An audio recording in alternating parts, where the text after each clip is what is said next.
নমস্কার সবাইকে, good morning. তো আজকের আমাদের টপিক হচ্ছে freelancing versus remote job. Remote job মানে এমন একটা জব যেখানে তোমাকে অফিসে গিয়ে কাজ করতে হবে না, তুমি নিজের বাড়ি থেকে কাজ করতে পারো, কিন্তু তাদের হয়ে কাজ করছো, ঠিক আছে। Freelancing of kind of same, কাছাকাছি। তো আজকে এটা নিয়ে আমরা কথা বলবো যে অনেকে আবার জিজ্ঞেস করেছে যে রিমোট জব করবো নাকি ফ্রিল্যান্সিং করবো, কোনটা বেটার, কিভাবে আমি অ্যাপ্লাই করবো কোম্পানিগুলোতে। তো আজকে রিমোট জবসের কিছু সুবিধা অসুবিধা, কিছু ফ্রিল্যান্সিংয়ের কিছু সুবিধা অসুবিধা নিয়ে আজকে আমরা কথা বলবো, যাতে তুমি ভালো করে ভেবেচিন্তে দেখতে পারো যে তোমার জন্য কোনটা ঠিক। ঠিক, তো শুরু করে সবার আগে আমরা কথা বলবো ফ্রিল্যান্সিং নিয়ে। তো ফ্রিল্যান্সিংয়ের সুবিধাগুলো, ফ্রিল্যান্সিংয়ের সুবিধার মধ্যে যদি আমি কাউন্ট করি তাহলে সবার ফার্স্ট ফ্লেক্সিবিলিটি। যে আমি চাইছি আজকে আমি এনার সাথে কাজ করব, এনাকে আমার ভালো লাগছে তো এনার সাথে কাজ করলাম। কালকে আমার মনে হচ্ছে যে না, এই ক্লায়েন্টটা আমার জন্য ঠিক না, আমি এই ক্লায়েন্টের সাথে কাজ করব, তাহলে এনার সাথে কাজ করলাম। তো এই ফ্লেক্সিবিলিটিটা আমার কাছে থাকবে। 2 নম্বর হচ্ছে ভ্যারাইটি। ফ্রিল্যান্সিং ওই একই ব্যাপার, ফ্রিল্যান্সিংয়ে আমি চুজ করতে পারবো যে আমি এর সাথে কাজ করবো, ওর সাথে কাজ করবো, কী কাজ করব। আমি ভিডিও এডিটিং করব, কালকে মনে হচ্ছে আমি সোশ্যাল মিডিয়া করব, আমি আজকে কোডিং শিখেছি, একটু কোডিংয়ে আমি অ্যাপ বানাতে পারি, ওয়েবসাইট বানানোর নতুন নতুন শিখেছি, আমি ভিডিওটাও করব এর সাথে, ওয়েবসাইটটা করব তার সাথে। এই ভ্যারাইটিটা আমার কাছে ফ্রিল্যান্সিং যদি আমি করি তাহলে থাকে, ঠিক আছে। 3 নম্বর, ফ্রিল্যান্সিং করলে জেনারেলি বি ওর ওন বস, এই ব্যাপারটা আসে। ফ্রিল্যান্সিং করলে আমি নিজেই আমার বস, আমি যখন চাইবো আমি কাজ করব। তেমনি একটা রেপুটেশনের ব্যাপার আছে, তুমি যদি কাজ ঝুলিয়ে দাও তাহলে হবে না, কিন্তু তুমি যদি চাও তুমি রাত 2টোর সময় কাজ করতে পারো। তুমি যদি চাও যে না, আমি রাতে ঘুমাবো, সকালবেলা 5টার সময় উঠে কাজ করব, সারাদিন কাজ করব, একদিন কাজ করব, দুদিন কাজ করব না, এই ব্যাপারটা তোমার কাছে থাকে, প্রোভাইডেড যে তোমার যেটুকু কাজ আছে সেটা তুমি কমপ্লিটলি করে দিলে, তাহলে তোমার রেপুটেশনটা থাকলো, ঠিক আছে। 4 নম্বর, এটা বলতে পারো যে একটা চান্স থাকে ফ্রিল্যান্সারদের, যারা নর্মাল জব করে তাদের থেকে, বা রিমোট জব যারা করে তাদের থেকে বেশি দামানো। কারণ হচ্ছে একটাই, ফ্রিল্যান্সিংয়ে কোনো এরকম বাধ্যবাধকতা নেই একজনের সাথে কাজ করবে কি 10 জনের সাথে কাজ করবে, তুমি একের বেশি ক্লায়েন্ট পেতে পারো। তো সেই হিসাবে ফ্রিল্যান্সারদের কাছে এই অপশানটা থাকে যে আমি চাইলে আমি বেশি কামাতে পারবো।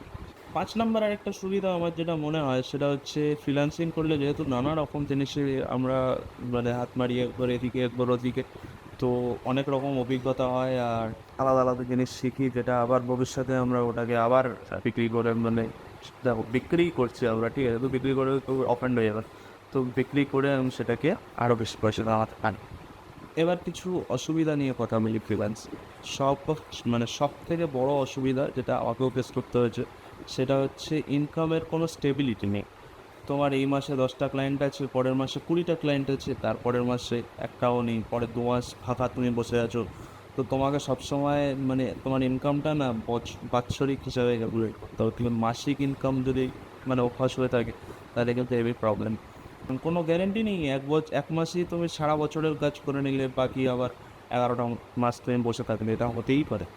2 নম্বর, যদি ফ্রিল্যান্সিংয়ের অসুবিধা নিয়ে কথা বলি তাহলে আমি বলবো যে তুমি যেহেতু নিজের ব্যবসা করো, ফ্রিল্যান্সিং কাইন্ড অফ একটা ব্যবসা, ঠিক আছে। তো তুমি যেহেতু নিজের ব্যবসা করছো, তাই তোমার নিজের সব পরিপাটি নিজেকেই গোছাতে হবে। নিজেকেই ট্যাক্স দিতে হবে নিজেকে। তুমি যদি আরও নিজের আন্ডারে কাউকে রেখে থাকো, তার দায়িত্ব তোমার, তোমার জিনিসপত্রের দায়িত্ব তোমার, সব কিছু তোমারটাও, তোমাকে কিছু প্রোভাইড করবে না, অনলি পয়সা আর কাজ, এটা মাথায় রেখে চলতে হবে, ঠিক আছে। তো ফ্রিল্যান্সিং করলে ওই নিজের দায়িত্ব পাওয়া নিজের, ঠিক আছে। 3 নম্বর অসুবিধা, 3 নম্বর অসুবিধা সেটা হচ্ছে যে ফ্রিল্যান্সাররা কোনো কোম্পানি বেনিফিট পায় না। এই যে গ্র্যাচুইটি, তারপর পিএফ, ইএসআই, এগুলো কিন্তু পাবে না। এছাড়া কোম্পানি থেকে যদি আরও এমনি অনেক সময় রিমোট জবে তোমাকে দেয়, কিট দেয় যে তুমি এইভাবে কাজ করো। অনেক অ্যাপেল, গুগলে তুমি যদি রিমোট জব করো অনেক সময় তোমাকে ম্যাকবুক পর্যন্ত দিতে পারে। এইগুলো কিন্তু তুমি গুগলের হয়ে ফ্রিল্যান্সার করলেও, ফ্রিল্যান্সিংয়ে কাজ করলেও তুমি এগুলো পাবে না। ফ্রিল্যান্সার হলে তোমাকে নিজেই সেই কাজটা তো করতেই হবে, 1 নম্বর। নিজের ট্যাক্স নিজে দিতে হবে, 2 নম্বর। 3 নম্বর হচ্ছে নিজের ক্লায়েন্টের সাথে রিলেশনশিপ ম্যানেজার বলে তোমার কেউ নেই, ঠিক আছে। তুমি নিজেই রিলেশনশিপ ম্যানেজার, তোমাকে ক্লায়েন্টের সাথে কথা এবং তার সাথে ভালো সম্পর্ক তৈরি করে রাখতে সব কিছু তোমায় একাই করতে হবে, সে ওই পয়সা পাবে। তো ফ্রিল্যান্সিংয়ের এই হলো সুবিধা অসুবিধা। এবার আমি যদি রিমোট জবসের সুবিধা অসুবিধা নিয়ে বলি, তো রিমোট জবসের সুবিধাগুলো হলো সবার আগে এক নাম্বার হচ্ছে যে ফ্রিল্যান্সারের যেটা অসুবিধা ছিল সেটা স্টেবল ইনকাম। তুমি একটা জব নিলে সে তুমি গিয়ে করো, ইন পার্সন করো কি রিমোটলি করো, তো সেখানে তোমার ইনকামের একটা স্টেবিলিটি থাকে। মানে তো 1 তারিখে না হলেও 10 তারিখে প্রতি মাসে একটা ফিক্সড টাকা তোমার অ্যাকাউন্টে ঢুকবে, তেমনি তোমার ফিক্সড কাজ করতে হবে। 2 নম্বর তুমি হয়তো গেস করে ফেলেছো, সেটা হচ্ছে বেনিফিটসগুলো পাবে তুমি, যেমন যদি ভালো কোম্পানি হয় পিএফ, পিএসআই, তারপর এনপিএস, তো ওই সবগুলো তুমি পাবে এই রিমোট জবে, কারণ ওখানে তুমি এমপ্লয়ি আর তোমার এমপ্লয়ার আছে যে তোমাকে টেক কেয়ার করবে, তো এই বেনিফিটগুলো তুমি পাবে।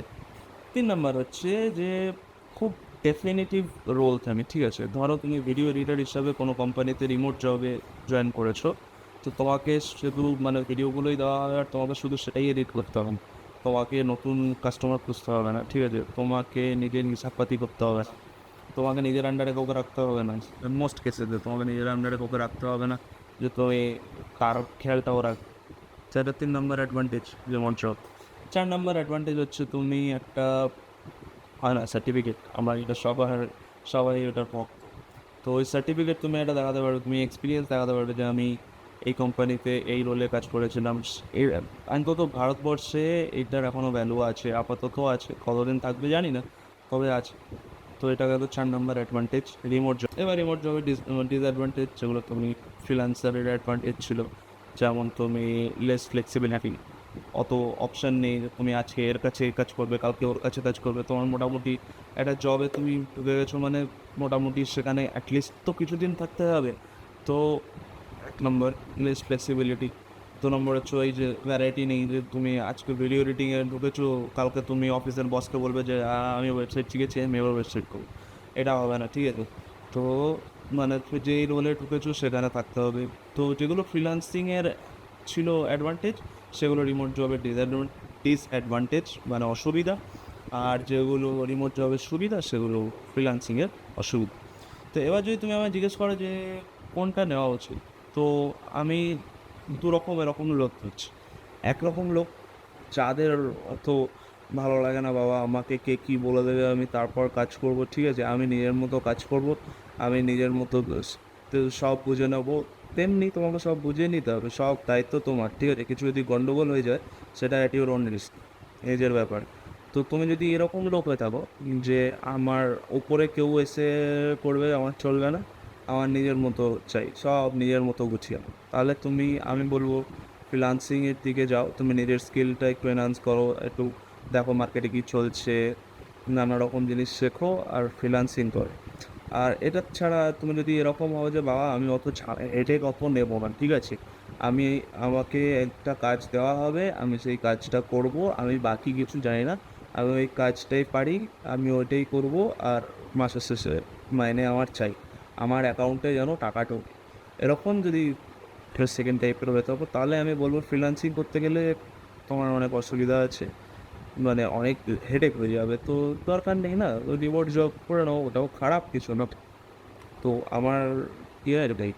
এবার তুমি দেখে নাও বাবা তুমি কী করবে, ঠিক আছে? এরপর নেক্সট ভিডিও দেখার জন্য চ্যানেলটা সাবস্ক্রাইব করে নাও, বেশি বক বক করতে আমার ভালো লাগছে না।